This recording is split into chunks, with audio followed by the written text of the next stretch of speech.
Ababukedde bongedde okutalaga ebitundu ebyenjawulo ng'abantu bagula kalenda okuli Nalulonje batandikidde Makindi ku Pakalasiti gye basanze akulira hoteeri eno Rafael Lulenda agula kalenda za mitwalo 2.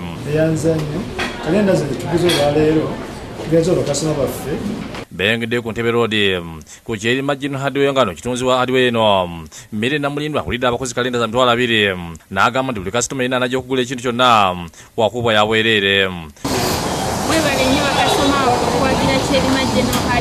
Oluvudde bagenze mu Ndiba ku Zawuja Restaurant nagula kalenda eziwerako ng'omu ku bakozi Farid Nakalima asiimye nti kateeka zabukedde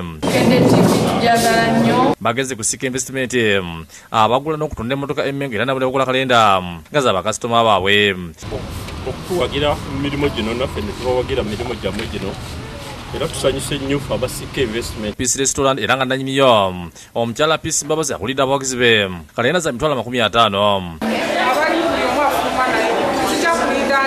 Naba Princess of Beauty Salon ku Sunset Arcade nga bakulemeddwamu ISPK nabo bagulidde bakasitoma baabwe kalenda 50 nga batuuse ku neseta mukono ebwomugaga Sebuguzi Kasaga nannyini yazimu Jinu Merchandise ne bagula kalenda 4. nebazannya abantu b'essenta tambudde tuno kwetwagula wano abajja wano ku saluni tuwagira tusazeewo tubagulire kalenda zino basembeza ekyengera ku ssomero lya Top Times High School nga nabo abayi bakuze kalenda 30. Tuguze kalenda zino zabukedde nga ekisookera ddala twagala okuwagira enteekateeka zabukedde. Iyo kampuni ya Phoenix International ngene yokera redisole yoza bakasitoma olukuwagira buli olukyanga lyaweza bakasitoma akadde kamo kati mukwongera okubasiima balesa akazinyo kukwangula school fees ng'okuwangula ino okugula sola ya Red Pay ku matatu ga MTN olunolinda okuwangula kitunzi wa Red Pay sola Washington ondi yategeza nti okuza bakasitoma akadde akalamba kikulu nnyo nga bagenderamu okukyusa obulamu bw'abantu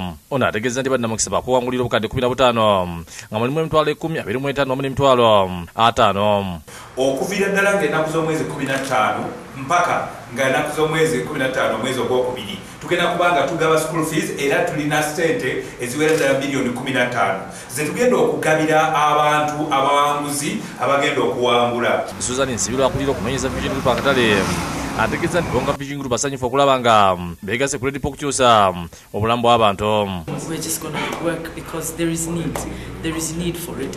It's affordable, it's convenient, and it's hassle free.